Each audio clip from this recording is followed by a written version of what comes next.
Merci bien le chef. Vous pouvez vous asseoir s'il vous plaît. Le chef va regagner sa place.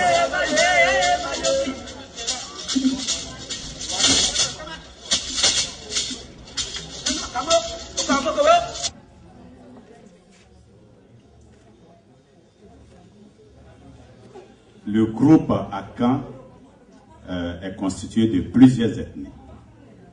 Et d'après ce que mon arrière-grand-père m'a raconté, d'après ce que nous avions lu dans les livres, au début on disait que la reine Abrapoko, c'est une légende. Mais ce n'est pas vrai, puisque la reine Abrapoko a existé bel et bien, et donc ce n'est pas une histoire montée de toutes pièces. Alors, d'où viennent les Akans? D'après des recherches que j'ai faites, et j'ai mis sur place une commission pour étudier et pour retracer l'histoire des Akans. Et j'ai mis cette commission en place avec des gens de haut niveau intellectuel et aussi des sages Baoulé et Akan.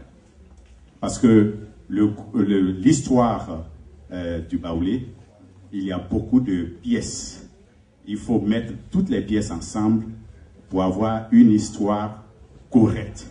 Parce qu'il y a celui qui dit pour lui, il y a l'autre qui dit pour lui. Donc nous sommes en train de travailler dessus pour avoir une histoire acceptable par tout le groupe Akan et Baoulé. Donc, au commencement, le groupe Akan se trouvait en Égypte. Et j'ai recherché aussi en Égypte et j'ai trouvé qu'il n'y avait pas seulement le groupe Akan, il y avait des groupes qui étaient en Égypte qu'on appelait Soro, qu'on appelait même Dio. Chers amis, faisons attention quand nous faisons nos paroles. J'ai trouvé aussi qu'en Égypte, il y avait des peuples qu'on appelait des gens qui avaient des noms comme Corée et Zadi. Mais on parlera de ça une autre fois. Donc le groupe Akan, c'était eux qui étaient le plus grand groupe, parce que le groupe Akan, il y avait 65 ethnies dedans. Et en Égypte, c'est eux qui étaient les pharaons. À cette époque, il n'y avait pas d'hommes blancs en Égypte. Il n'y avait que les noirs seulement. Le nord de l'Afrique était habité par des noirs. C'est au IVe siècle que les Arabes ont envahi le nord de l'Afrique et chassé les noirs. Donc, les groupes Akan, c'était eux les pharaons. Et ils étaient tellement puissants que Dieu a fait venir son peuple d'Israël se former auprès des Akans pendant 400 ans. Pour élever le royaume, pour élever la puissance d'Israël, Dieu était obligé de casser, détruire l'Égypte. Avec Moïse, qui a été formé dans la maison du pharaon comme le successeur, comme un pharaon même. Donc il connaissait toutes les sciences mystiques, il connaissait toutes les sciences mathématiques, tout ce qui était connaissance du groupe Akan. Lorsqu'ils sont retournés dans la terre promise, il y a des Akans aussi. Parce que les Israélites sont venus avec 70 personnes, Jacob et sa famille. Mais au retour, après 400 ans, ils étaient des milliers et il y avait des Akans parmi eux. Ils sont partis et ce sont les Akans même qui ont formé la royauté d'Israël. Les Akans font partie de la tribu de Juda. La tribu de Juda est la royauté d'Israël. Donc, tout ce que je dis est aussi dans la Bible. On peut retrouver tout ça dans la Bible. Donc, après l'émergence de, comment ça s'appelle, d'Israël, il y avait des guerres partout. Parce qu'il y avait la Perse qui est devenue l'Iran aujourd'hui. Il y avait la guerre entre l'Iran et la Perse, avec Babylone qui est l'Irak, et petit Israël, c'est-à-dire tout le monde voulait coloniser Israël. Malgré que les Israéliens ont quitté l'Égypte pour aller s'installer dans leur terre promise, mais l'Égypte s'est reconstituée. Après la chute de Ramsès II, l'Égypte s'est reconstituée et a conquéri, a contrôlé l'Israël, contrôlé Babylone et même la Perse. Mais on ne peut pas contrôler indéfinitivement des peuples. Donc les guerres ont commencé. Et au IVe siècle, c'est la Perse, les Arabes, qui ont gagné, comment ça s'appelle, la guerre contre l'Égypte. Donc l'Égypte a été complètement démantelée. Et avant ça, pendant les différentes guerres, les Akans qui étaient en Israël sont retournés en Égypte, et ça est encore dans la Bible. Maintenant, lorsqu'au IVe siècle, après Jésus-Christ, que, comment ça s'appelle,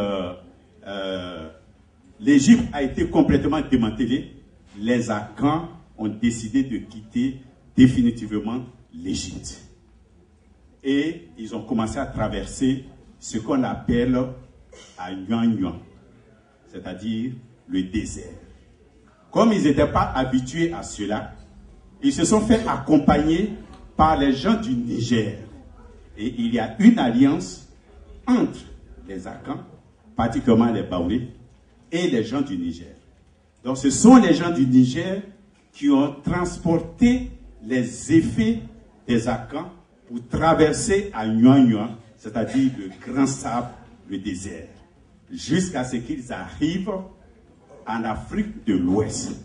Et les Akans sont les gens des grands chercheurs d'or. Eux, tout leur travail, c'est manipuler le travail de l'or.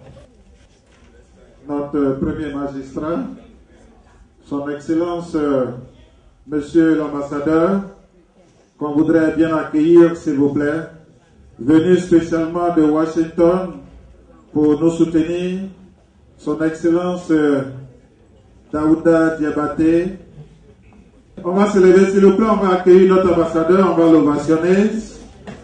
Voilà, merci, on va applaudir son Excellence, Monsieur l'ambassadeur, qui fait son entrée dans cette salle. Voilà, venu de Washington, bien sûr, pour fêter avec nous le Paquino. Sachez tout simplement que l'ambassadeur est aussi baoulé. Donc, il faut qu'il soit avec nous ce soir. Merci beaucoup. Excellence, bonne arrivée. Je voudrais juste vous dire que l'ambassadeur devait être ce soir à South Carolina pour prendre part à une activité. Il devait répondre à une invitation à lui lancée par les frères et sœurs de South Carolina. Mais quand on l'a appelé à la dernière minute pour dire « Excellence, tes frères, tes jeunes frères de New York, de New Jersey et du Connecticut vont célébrer la fête des Pâques, le Paquino », il a dit « Je viens ». Et il est venu. Merci, Excellence. Veuillez vous asseoir, s'il vous plaît. Merci bien, Excellence. Monsieur Dougan. Péléforo. Et Nana Nombre 2 a fait William Ponty avec Houphouët-Boigny. Et lorsque Houphouët-Boigny a décidé de faire de la politique, c'est Nana Nombre 2 qui a présenté Houphouët-Boigny au patriarche Bon Coulibaly, que je respecte beaucoup, et il a accepté Houphouët-Boigny comme son fils. Et tous les Sénoufos ont fait, comment on va appeler, ils ont fait chorus autour de Houphouët-Boigny. Et Nana Nombre 2 est mort. Après, il y a Nana Nombre 3. Je ne peux pas vous donner toute la liste. Mais au niveau des villes Bouaké, des régions de Bouaké, la reine Abrak Pokou est considérée comme la poule. avec ses 8 poussins, parce qu'elle a créé 8. Elle a divisé, comment s'appelle, sa région en 8 parties, comme Israël est divisé. Je vais demander à son Excellence. Excellence, bonsoir et bonne arrivée. Voilà, nous allons sauter toutes les étapes des interventions.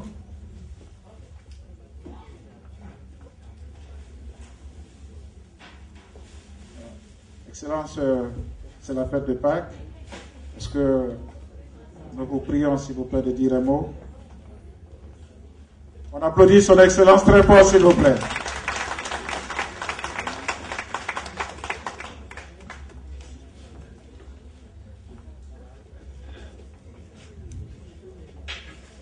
Je vous remercie.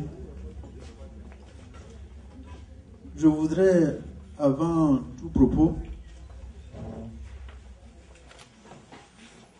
vous dire merci.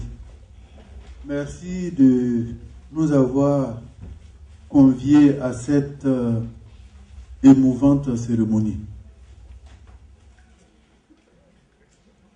Je voudrais à cet effet tout d'abord remercier les principaux organisateurs, le président de l'ADEBA, les membres du bureau, les différents présidents qui ont été cités ici, le comité des sages, le président de l'UNI présent. Mais je voudrais aussi vous dire que ma présence parmi vous vise avant toute chose à vous dire que c'est un moment pour nous solennel, un moment de recueillement, puisqu'il s'agit de la fête de Pâques, même si la commémoration est quelque peu décalée par rapport à la date. Mais je suis venu, ce que j'ai vu est émouvant. Ça nous replonge dans l'ambiance festive que Pâques nous s'est créée et que de si belle manière vous avez su transporter ici aux États-Unis.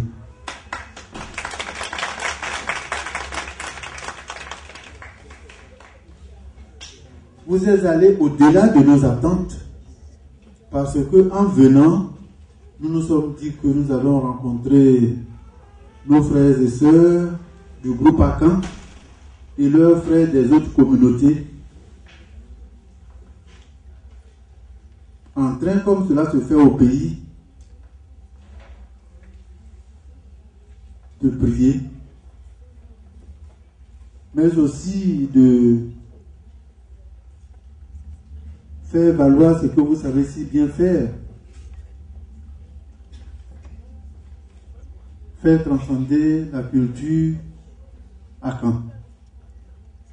Et effectivement, c'est ce que vous avez fait.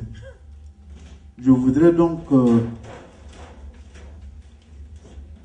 saluer la Reine Mère, que je vous demande de vassonner.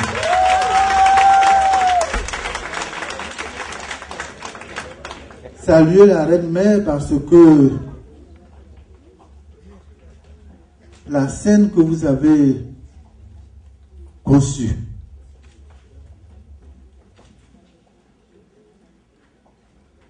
que vous avez, je vais me répéter, que vous avez reproduite ce soir,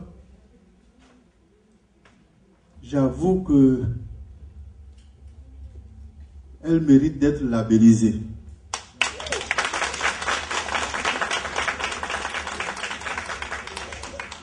Vous comprenez donc toute la fierté qui est la nôtre en tant que représentant du président de la République, en tant que représentant de l'État de Côte d'Ivoire nous sommes fiers de la diversité culturelle de notre pays, dont nous voyons ce soir un pan tout à fait représentatif. Parce que il y a quelques jours de cela, nous suivions la commémoration de la fête de Pâques en pays baoulé. J'ai vu ce qui s'est fait au pays, mais je puis vous assurer que les États-Unis, et plus particulièrement New York, n'a absolument rien à envier à ce qui a été fait en Côte d'Ivoire.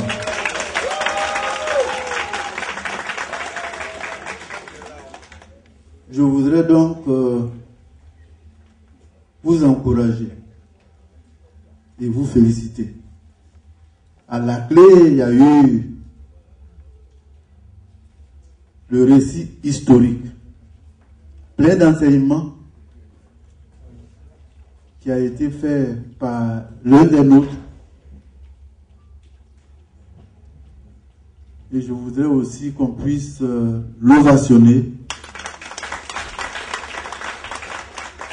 parce qu'il a su retracer de si belle manière la riche culture akan, dont l'épopée de la reine Ablapoku est un élément majeur.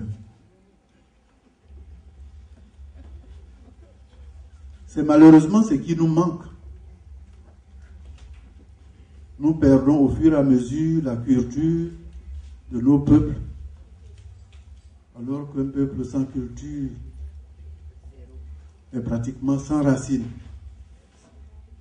Ce qui a été fait ce soir devrait pouvoir se faire pour chacun des peuples de Côte d'Ivoire, car chacun des peuples a sa culture tout aussi riche.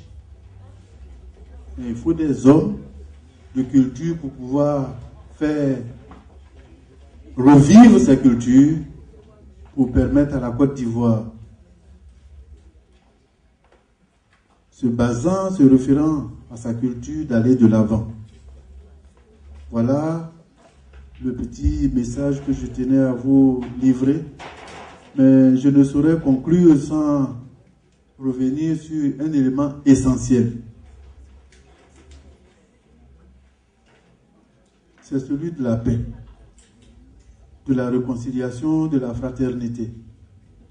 Voyez comment c'est beau de vous voir ensemble ce soir. Il y a des Atiers, le village Bété est là, il y a des Djoula, naturellement, il y a les Akans, les Agnis, les Baoulés et autres. Mais c'est ça qui fait la richesse de la Côte d'Ivoire. Nous devons pouvoir donner l'exemple à ceux qui continuent de croire que les différents peuples de Côte d'Ivoire ne sauraient s'entendre.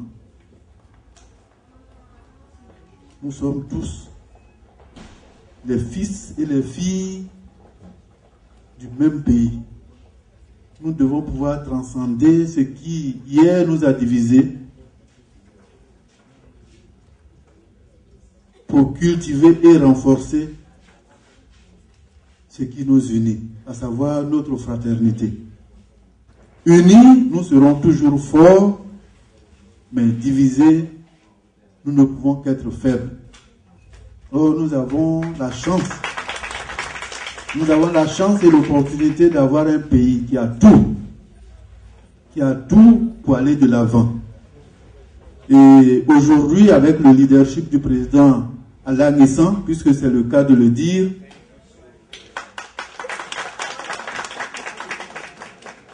avec le leadership du président Alain Guessan, nous avons en si peu de temps engrangé tellement de succès, tellement de résultats positifs,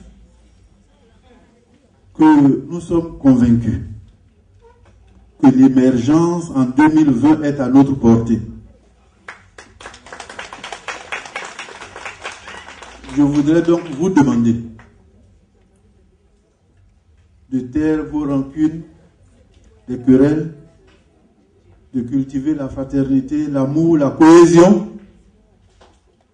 l'ardeur au travail, parce que rien ne peut s'obtenir sans le travail. Lui-même, même malade, il travaille.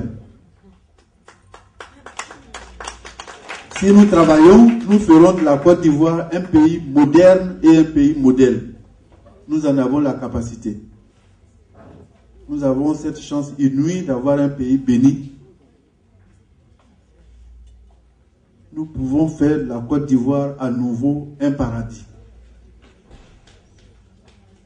C'est ce que je tenais à vous dire. Et je puis vous assurer que la culture est un pan, un élément essentiel du progrès et du développement que nous devons à notre pays. C'est pour cette raison que chaque peuple, chaque groupe ethnique devrait pouvoir faire comme ce qu'a fait aujourd'hui le groupe Akan à travers Adeba, que je tiens à féliciter. Je ne regrette pas du tout d'être venu. Je dirais même que je suis fier d'être venu. Ce que j'ai vu m'a plus que convaincu.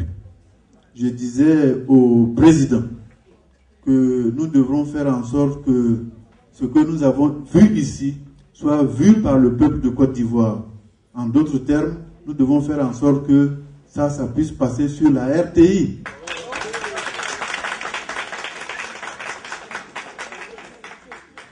Ça le mérite.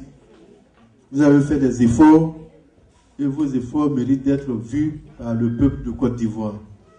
Voilà ce que je tenais à vous dire et vraiment tous mes vœux de succès vous accompagnent. Mes félicitations, que Dieu bénisse notre beau pays, la Côte d'Ivoire. Je vous remercie.